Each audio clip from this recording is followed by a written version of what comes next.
UNICEF France et la Fondation Visio présentent la collection Calliope.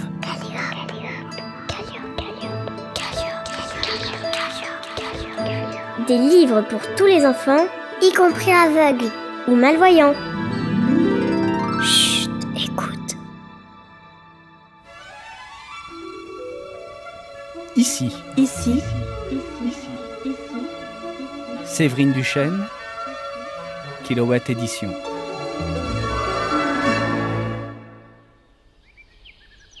Dans la nature, sous un beau soleil d'été, une petite mésange vole tranquillement vers un bel arbre aux feuilles déployées. Une abeille bourdonne et se dirige vers des jolies fleurs jaunes à butiner. Un papillon volette dans les airs au milieu des arbustes. Un petit lapin blanc, aux oreilles dressées, est caché derrière un rocher. La mésange est un petit oiseau au corps jaune, comme le soleil. Elle a une queue fine, des ailes bleues et des joues rouges. Les longs traits noirs sur ses yeux lui font comme un masque de super-héros. Je suis né ici. On ne peut pas dire que j'ai vraiment choisi. Ça s'est fait comme ça. Voilà. La mésange se pose près d'un nid au sommet d'un beau chêne. Elle papote avec d'autres oiseaux qui entourent l'oisillon dans le nid. Un rouge-gorge les rejoint. Ici, j'ai grandi, entouré de ma famille, de mes amis. Ici, c'est chez moi. Mes journées sont bien remplies. Un brin de ménage par-ci. Perchée en équilibre au bord de son nid, elle fait son brin de ménage avec une brindille en guise de balai. Une petite promenade par là. Elle vole dans le ciel, près des nuages bleu-azur. Et c'est déjà l'heure du repas. Du bout de son bec, elle picore des fourmis. Le soir, on se retrouve tous sur ma branche pour papoter.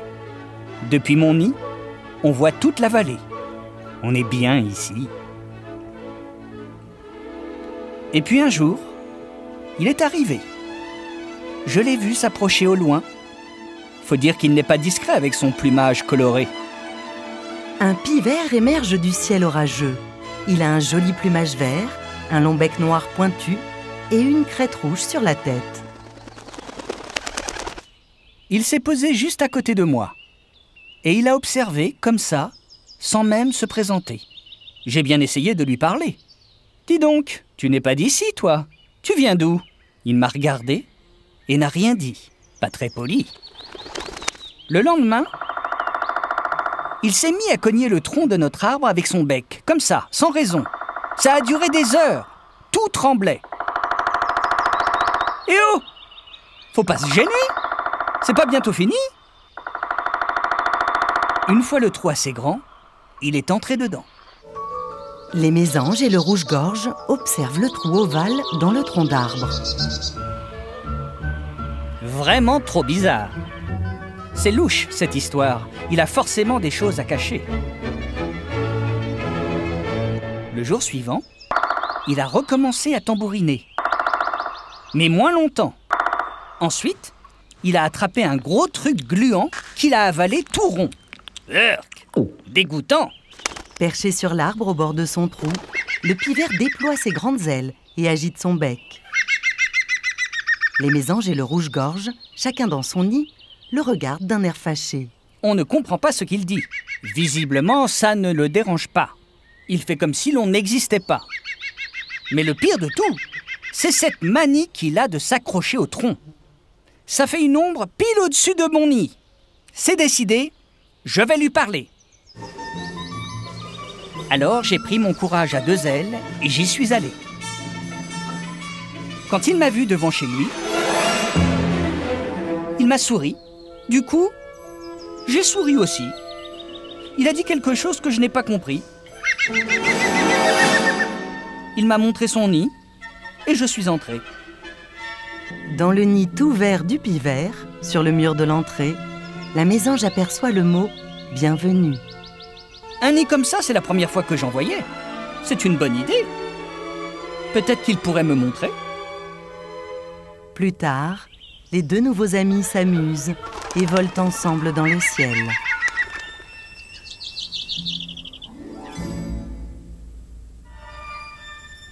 Ici. Ici. Dans la nature, le pivert vole sous le ciel nuageux, au-dessus des arbres touffus et verdoyants. Un renard et un écureuil, perchés sur une branche, le regardent passer. Une coccinelle grimpe tranquillement sur un rocher. Je suis née ici. Je n'ai pas eu le choix. Le hasard, je crois. Le pivert et d'autres oiseaux se perchent près de leur nid dans le creux d'un tronc d'arbre. C'est ici que j'ai ma maison, mon chez-moi. Mon nid est grand, douillet, et ma famille est tout à côté. Je suis bien ici. Mes journées sont bien occupées. Je trouve toujours de quoi manger. Ensuite, je rejoins mes amis pour papoter. Perchés dans leur arbre, les pivers grignotent des chenilles tranquillement.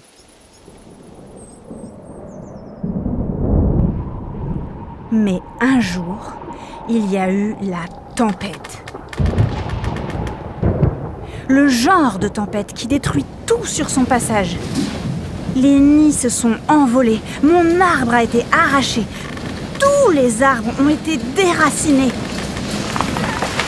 Les pivers sont ballottés dans les airs et emportés par les tourbillons orageux. Des feuilles et des bouts de branches s'éparpillent un peu partout autour d'eux. Le tronc d'arbre qui abritait le nid est couché par terre dans l'herbe.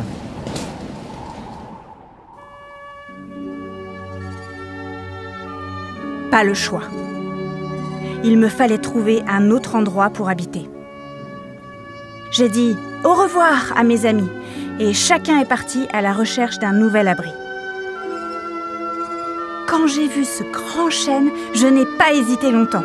Je me suis posée, j'étais tellement fatiguée. Un petit oiseau me dévisageait. Il a dit quelque chose, mais je n'ai pas compris. Tant pis. Le pivert, au plumage mouillé, observe sans comprendre la mésange qui lui parle gaiement. Dès le lendemain, j'ai commencé à creuser le tronc de l'arbre pour y installer mon nid. C'est ce qu'on m'a appris. Le voilà fini. Je vais enfin pouvoir me reposer. Dans son nouveau nid, le pivert ferme doucement les yeux. Un autre jour, le pivert tient une chenille dans son bec. C'est facile de se nourrir ici. Ce grand chêne regorge d'insectes et de larves. Miam, quel régal! Il se tourne vers les mésanges et le rouge-gorge, qui semblent fâchés. Vous en voulez un bout? Les oiseaux l'ignorent et regagnent chacun leur nid. Autour de moi, je le vois bien, les autres oiseaux vivent différemment. Mais moi, je ne sais faire que comme ça.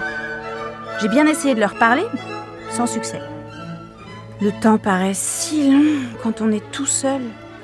Mes amis me manquent. Peut-être qu'en m'approchant un peu, on pourrait faire connaissance. Le pivert et la mésange échangent un long regard, sans rien dire. Et puis, un jour, le petit oiseau est venu me voir. Il avait l'air de vouloir me parler. Je l'ai invité à entrer, il s'est avancé. Je crois que ça lui a plu. Il faudra que je pense à lui demander comment on dit « bienvenue » ici. Les deux nouveaux amis s'amusent et volent ensemble dans le ciel.